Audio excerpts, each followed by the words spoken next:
بسم اللہ الرحمن الرحیم۔ حضرت سیدنا ابو ذر غفاری رضی اللہ تعالی عنہ سے مروی ہے، فرماتے ہیں مجھے رسول اللہ صلی اللہ علیہ وسلم نے 7 چیزوں کا حکم دیا۔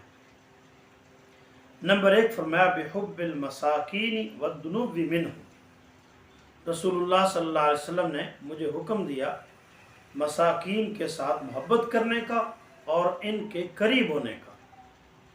ایک حدیث میں نبی صلی اللہ علیہ وسلم نے فرمایا تم مجھے تلاش کرو اپنے کمزور اور فقراء مساکین لوگوں میں، یعنی اگر رسول اللہ کو تلاش کرنا ہے تو پھر ان لوگوں سے پیار کرو، حضور سے یہ پیار کا ذریعہ ہے۔ کل بروز قیامت رسول اللہ نے فرمایا میں تمہیں 3 جگہوں پہ ملوں گا، میزان پہ، پل صراط پہ اور حوض کوثر پہ۔ اور دنیا میں فرمایا اگر مجھے تلاش کرنا ہے تو فقراء اور مساکین کے پاس تلاش کرو۔ یہ لوگ عمراء سے 40 سال پہلے جنت میں چلے جائیں گے۔ ایک بزرگ کا قول ہے کہ 4 چیزیں دنیا کے پائے ہیں، 4 چیزوں کی وجہ سے دنیا کا نظام قائم ہے۔ بعدل الامراء، عمراء کے عدل کے سبب، وبسخاوت الاغنیاء، مالداروں کی سخاوت کی برکت سے، وبعلم العلماء والفقہاء، علماء اور فقہاء کے علم کی برکت سے، وبدعاء الفقراء والمساکین، فقراء اور مساکین کی دعاؤں کی برکت سے۔ تو فرمایا مجھے رسول اللہ نے حکم دیا کہ ان لوگوں سے پیار کرو اور ان کے قریب ہو جاؤ۔ دوسرا فرمایا وَأَمَرَنِي ان انظر الی من هو دونی ولا انظر الی من هو فوقی۔ رسول اللہ نے مجھے حکم دیا کہ میں دنیاوی معاملات میں اپنے سے نیچے والے شخص کی طرف دیکھوں اور دینی معاملات میں اپنے سے اوپر والے شخص کی طرف دیکھوں۔ عبادت اگر آپ کرتے ہیں تو اس پر فخر نہ کریں، بلکہ ان لوگوں کی طرف دیکھیں کہ جو تم سے عبادت میں آگے ہیں، بزرگان دین ہیں، اولیاء اعظام ہیں، صحابہ کرام ہیں، اہل بیت طہار ہیں، انبیاء کرام ہیں، وہ کس قدر اللہ کی عبادت کرتے تھے۔ تو دنیاوی معاملات میں اپنے سے نیچے والے شخص کی طرف دیکھیں۔ اور ایک روایت میں فرمایا 2 عادتیں جس آدمی میں ہو اللہ کے ہاں وہ شاکر اور صابر ہے۔ ایک یہ ہے کہ وہ دنیاوی معاملات میں اپنے سے نیچے والے شخص کی طرف دیکھے اور دینی معاملات میں اپنے سے اوپر والے شخص کی طرف دیکھے۔ تو فرمایا رسول اللہ نے مجھے حکم دیا کہ میں دنیاوی امور میں اپنے سے نیچے والے شخص کی طرف دیکھوں اور دینی امور میں اپنے سے اوپر والے شخص کی طرف دیکھوں۔ تیسرا فرمایا وَأَمَرَنِي أَنْ أَصِلَ الرَّحِمَ وَإِنْ أَدْبَرَ۔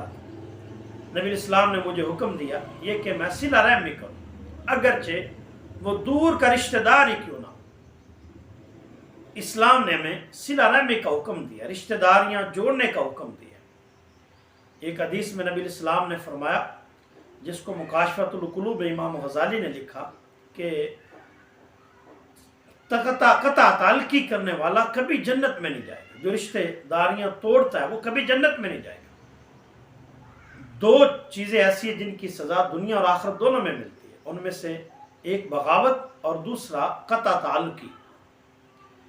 تو قطع تعلقی ایک بہت بڑا جرم ہے جو ہمارے معاشرے میں کثرت سے پایا جاتا ہے۔ ایک گھر میں پلنے والے، ایک گھر میں ایک صحن میں کھیلنے والے جیسے ہی بڑے ہوتے ہیں تو ایک دوسرے کے جانی دشمن بن جاتے ہیں، ایک دوسرے کی ٹانگیں کھینچتے ہیں، ایک دوسرے پر ظلم اور بربریت کرتے ہیں۔ تو نبی اسلام نے فرمایا سل من قطع قواتی من حرمک، جو تم سے قطع تعلقی کرے تم اس سے رشتہ جوڑو، جو تمہیں محروم کر دے تم اس کی جھولی بھر دو۔ تو رسول اللہ نے ہمیں صلہ رحمی کا حکم دیا۔ نبی اسلام نے ایک حدیث میں فرمایا جو شخص چاہتا ہے کہ میری عمر میں برکت ہو، میرے رزق میں برکت ہو اور بری موت سے بچ جاؤں تو فرمایا وہ رشتہ داریاں جوڑا کرے۔ اور ایک حدیث میں نبی اسلام نے فرمایا 15 شعبان معظم کو میرے پاس جبریل آئے اور عرض کیا رسول اللہ آپ آسمان کی طرف سر اٹھائیں، اللہ نے آپ کی امت کے لیے 300 رحمت کے دروازے کھول دیے، ابن ماجہ کی روایت۔ اور اس رات اللہ تعالیٰ آپ کی امت کی اس کثرت میں بخشش فرماتا ہے۔ بنو کلب اور بنو ربی کی بکریوں کے بالوں سے بھی بڑھ کے بخشش کرتا ہے، لیکن اس رات جو قطع تعلقی کرنے والا ہے وہ بخشش سے محروم رہتا ہے۔ ایک روایت میں جس کو مکاشفۃ القلوب میں امام غزالی نے لکھا کہ جمعرات کو بندے کے اعمال اللہ کی بارگاہ میں پیش کیے جاتے ہیں، لیکن جو قطع تعلقی کرنے والا ہے اس کا کوئی عمل قبول نہیں ہوتا۔ تو تیسری بات کا حضرت سیدنا ابو ذر کہتے ہیں مجھے رسول اللہ نے حکم یہ دیا کہ رشتہ داریاں جوڑو اگرچہ وہ دور کا رشتہ دار ہی کیوں نہ ہو۔ اور چوتھی بات فرمایا وَأَمَرَنِي اللہ أَسْأَلَ أَحَدًا شَيْئًا، کہ میں کسی ایک سے بھی سوال نہ کروں، مانگنے کا دروازہ نہ کھولوں۔ ایک حدیث میں نبی علیہ السلام نے قسم اٹھائی، فرمایا کبھی بھی مانگنے کا دروازہ نہ کھولنا ورنہ اللہ کی قسم فقیر ہو جاؤ گے۔ تو بے جا بغیر ضرورت کے مانگنا انسان کو فقیر کر دیتا ہے، وہ ساری زندگی پھر سیر نہیں ہوتا۔ شیخ سعدی شرازی کہتے ہیں پیٹ بھر جاتا ہے لیکن آنکھیں بھوکی رہتی ہیں۔ تو یہ چوتھی چیز کا رسول اللہ نے حکم دیا کہ کسی سے بھی کسی چیز کا سوال نہ کرو۔ اور پانچویں بات فرمایا وَأَمَرَنِي أَنْ أَقُولَ بِالْحَقِّ وَإِنْ كَانَ مُرًّا، ابو ذر کہتے ہیں مجھے رسول اللہ نے حکم دیا کہ میں سچ بولوں اگرچہ کسی کو کڑوا لگے۔ سچ ہمیشہ کڑوا ہوتا ہے، تو سچائی انسان کو نجات دیتی ہے۔ ہمیشہ سچ بولے۔ آپ بعض لوگوں کا یہ معمول ہوتا ہے وہ چھوٹی چھوٹی باتوں پہ جھوٹ بولتے ہیں، یعنی وہ اس کو عام بات سمجھتے ہیں، پریشان ہی نہیں ہوتے، یعنی چھوٹی چھوٹی باتوں پہ جھوٹ گناہ کبیرہ ہے۔ اور سچائی انسان بندہ مومن کا زیور ہے۔ ایک روایت میں نبی الاسلام نے فرمایا جس آدمی میں چار چیزیں ہوں دنیا کی کوئی طاقت اسے نقصان نہیں پہنچا سکتی، ان میں سے ایک بات یہ ہے صدق الحدیث، بات کی سچائی۔ تو رسول اللہ نے فرمایا صدق ینجی والکذب یہلک، کہ سچائی انسان کو نجات دیتی ہے اور جھوٹ انسان کو ہلاک کر دیتا ہے۔ ایک جھوٹ کو سچ ثابت کرنے کے لیے انسان کو کئی جھوٹ بولنے پڑتے ہیں، تو ہمیشہ سچ بولے، اپنی زندگی کا معمول بنا لے کہ میں نے جھوٹ نہیں بولنا، تو انشاءاللہ زندگی میں پھر کیسی برکت آئے گی۔ بعض لوگ کہتے ہیں جی ہم جب تک جھوٹ نہ بولیں تو ہمیں مال ہی نہیں ملتا، لوگ دیتے ہی نہیں ہیں۔